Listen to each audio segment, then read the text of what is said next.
Hello and welcome to my channel. I am Zodiac Bandit, and today we're dealing with some Critical Role spoilers. So if you weren't caught up with Critical Role or don't want any spoilers just in general, or if you do want spoilers, stay around. But if you don't want spoilers, I suggest clicking off and catching up.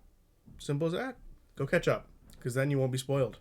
So around a month ago, a viewer left a comment asking me to look into a theory they had.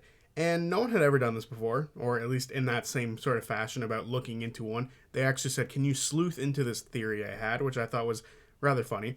So I decided to actually look into it, because at first I was like, there's no way this theory is going to work. But as I dug deeper into it, it became more and more plausible. Not 100% plausible, of course, but there is definitely some merit to it. And that theory is Scanlan Shortholt is Orym's father. So when I first started to look into this, I decided to look at what we do know about Orym's father, and it's not very much. We know that his last name is Tarantel and that he left when Orym was very young. We learned his last name was Tarantel back in EXU, ages ago back in EXU, when Orym decided to tell people about his potential last name that he doesn't use because it's a father that he doesn't have. It's someone who hasn't been around. What is your name? After finishing his drink. My name is Orym. Orym of the Arashari. I don't have a last name, although I sort of do. Sort of. Didn't really have a dad in life. I did have a dad, but he just kind of rolled on. His last name was Tarantel. So I sort of have a last name. I don't really use it. So we have no first name, no description, and no reason as to why Mr. Tarantel left his family behind. So we have to look toward the theory. So to begin, I wanted to disprove this theory a little bit. It's a little easier to disprove a theory than it is to prove one. So I wanted to sort of look into it and disprove it. And I was going to do that with Orym's age. I was under the impression that Orym was likely born after the events of Vox Machina, which take place between 809 and 812 AD. 809 being the origins of Vox Machina, where they sort of come together as a team, and 812 obviously being the end of the Legend of Vox Machina. If he was born after this time frame, this theory would be dead, as Scanlan would, at least for a while, have been with Pike, and wouldn't have been in his little fuckboy stage, and wouldn't repeat any mistakes that he had, like Kaylee, his daughter, and wouldn't unknowingly make any more children, even though he did have a handful of other children while he was with Dr. Dranzel and the traveling band. So when I looked for Orym's age, I was surprised to see and to learn that he was 36 or 37 years old, depending on where they are in the year. The current age for Exandria is 843 AD. If you take Orym's age away from that, you see that he was either born between 806 or 807 AD, meaning Orym would have been either 2 to 3 years old before the Legend of Vox Machina began, which would have definitely been during Scanlan's massively long fuckboy phase of his life, which wouldn't end until meeting Kaylee. So I know what some of you are thinking right now. Keyleth is a massive problem here. She would have known that Scanlan is the father of Orym, or at least is dating or with Alma, so the fact that she would have seen him when they first joined up together would have been a massive red flag to her, and would have told him to go back and be with his pregnant wife or girlfriend, or go back and be with his child. The issue with this is, in my opinion, I don't think she would have had the time to know Scanlan, or to even know Alma at this point. She would have been super young, and she would have been training for her Aramente, which is a massive ordeal, and her father would have likely made her concentrate on that almost exclusively. Make sure your Aramente training is going well, and then that way when you go to leave on your Aramente, you won't end up like your mother. And I definitely believe that she would have been kind of sheltered, which sort of fits into her personality of her being sheltered, even though it's sheltered within Zephyra. Imagine her being sheltered even further in and exclusively working on training her wild shape, her magic, and everything like that, so that she could eventually succeed in her Aramente. I get the feeling she had very little time to do anything other than train for her Aramente before she left. I don't think it's too far of a stretch to believe they never crossed paths while they were both in Zephyra. He could have only been there for a couple months, he could have been there for a couple years, and I still don't believe that they could have crossed paths. They might have, but it might not have been enough time for her to be like, that face is going to be familiar to me later, if you know what I mean. She didn't take in his face, she didn't take in his name, so when she eventually meets Scanlan and Stillben again with the rest of the Vox Machina crew, it wouldn't have sunk in that, shit, this guy's been in Zephyr for 2 years. So I very well don't believe it's a too big of a stretch to believe in this. So I just want to put this out there as well. Zephyr is actually super close to the location in which Vox Machina came together as a group. Stillben is within 6 days of Zephyr as a crow flies, which means add about a day or two to extra travel for the winding roads that likely line up between Zephyr and Stillben. If Scanlan just decided to up and leave at any point in time within this 2 years, he could have ended up in Stillben easily within 8 days and could have stayed there for a while and been a musician there or done whatever. At any point in time in this 2 to 3 years before or in between Orym's birth and the beginning of Vox Machina, he could have left and easily had wound up in Stillben to meet with the group at any point in time. It's not too unreasonable to believe that he would leave at any point in time. He could leave instantly and just go live in Stillben for a couple of years, or he could stay for a couple of years in Zephyra and then left roughly around the same time Keyleth did and ended up in Stillben, which I actually think might be the best odds of this theory working, which is him staying for a little while and then leaving and ending up at Stillben at roughly the same time Keyleth and the rest of them show up. And I think that lines up way too well for it to not potentially be a really strong case for it to work. Some of you might be asking, why would Scanlan lie about his name? Why wouldn't the name Shorthold be his best pickup line?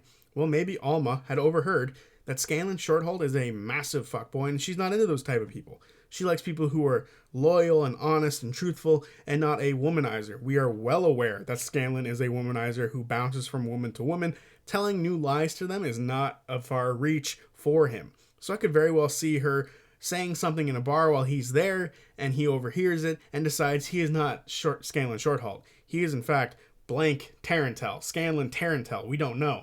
So, realistically, I have no doubt in my mind that he would lie. He is very much a womanizer. He's admitted to this. He's admitted to many things.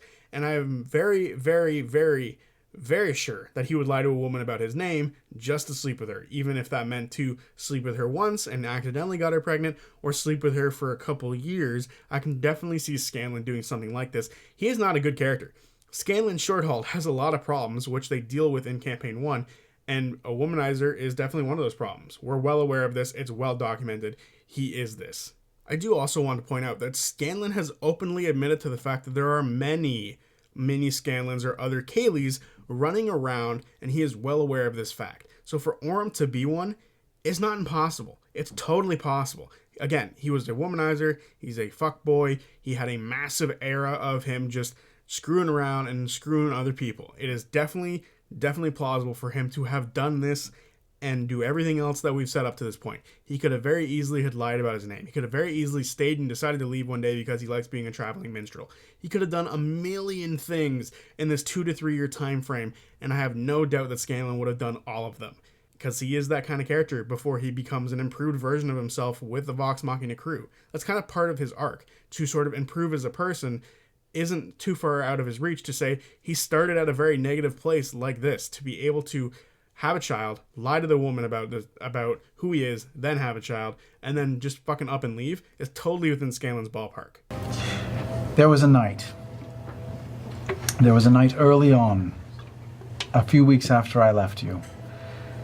It was just me and Kaylee by a campfire, and she was asking me about myself and my life.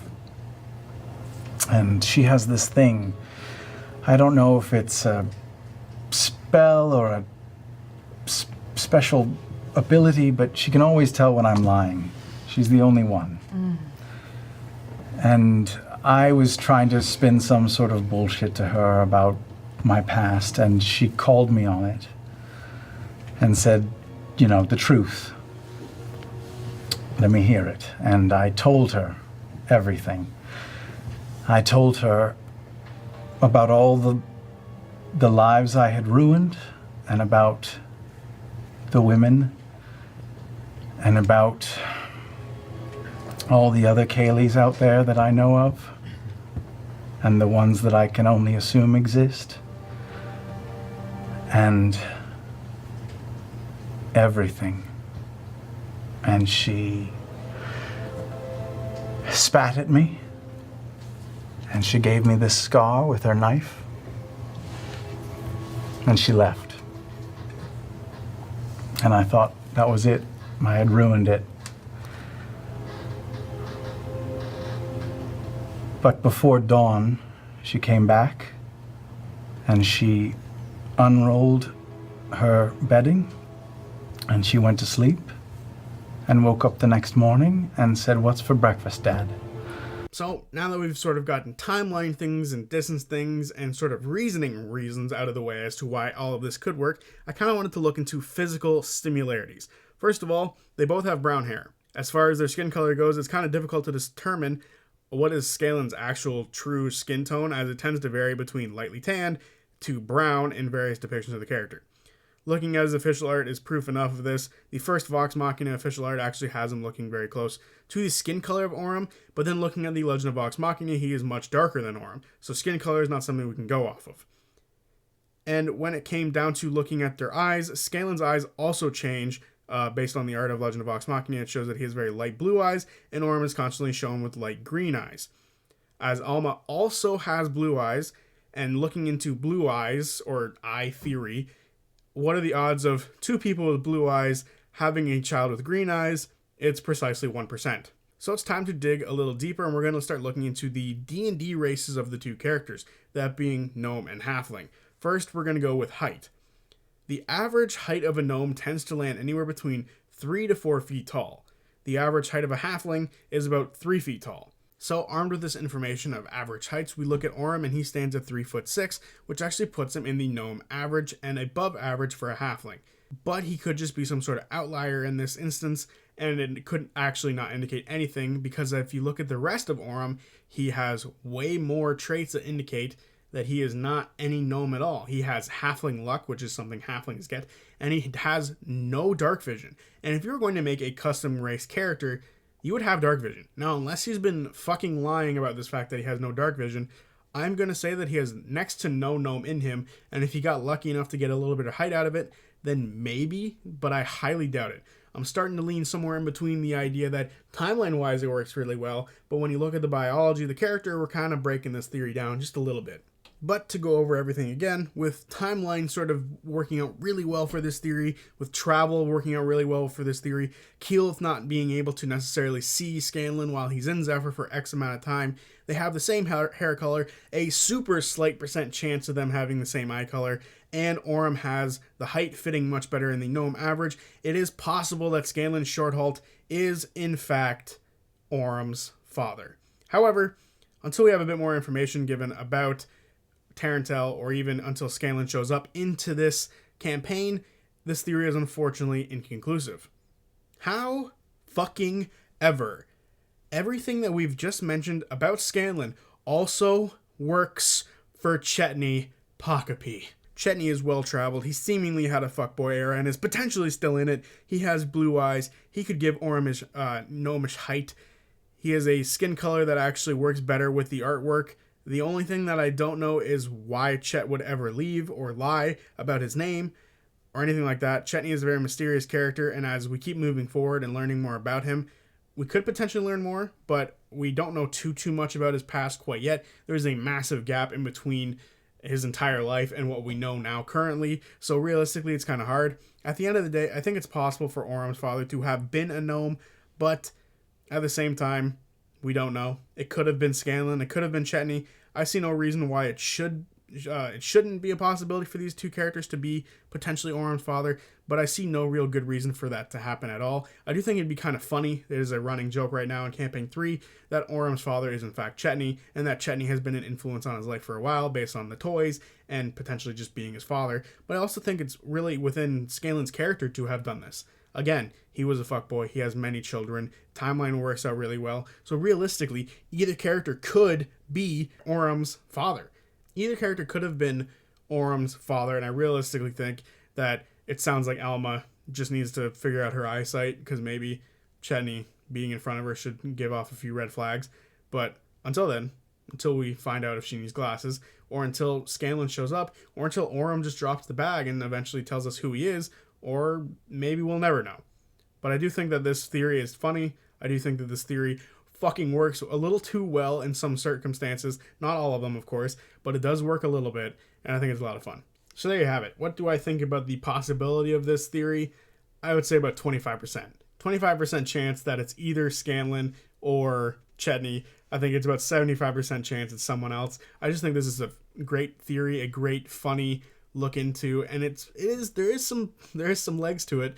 it is definitely possible. You can connect a lot of dots between them. Timeline-wise, it works out way too well, in my opinion. The idea that Scanlan would up and leave a child and a woman and lie about his name is so Scanlan, it's not even funny to me. So I do believe that there is some validity to this. We don't have enough. We don't know enough about Tarantel to have any information.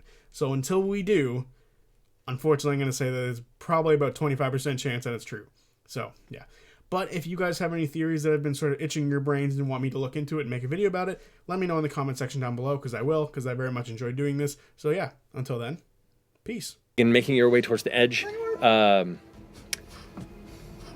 ahead and make either an athletics or an acrobatics check to keep your balance to the edge of this vantage point. I've always laughed it off, but I guess I do kind of wonder if Chetney is my dad.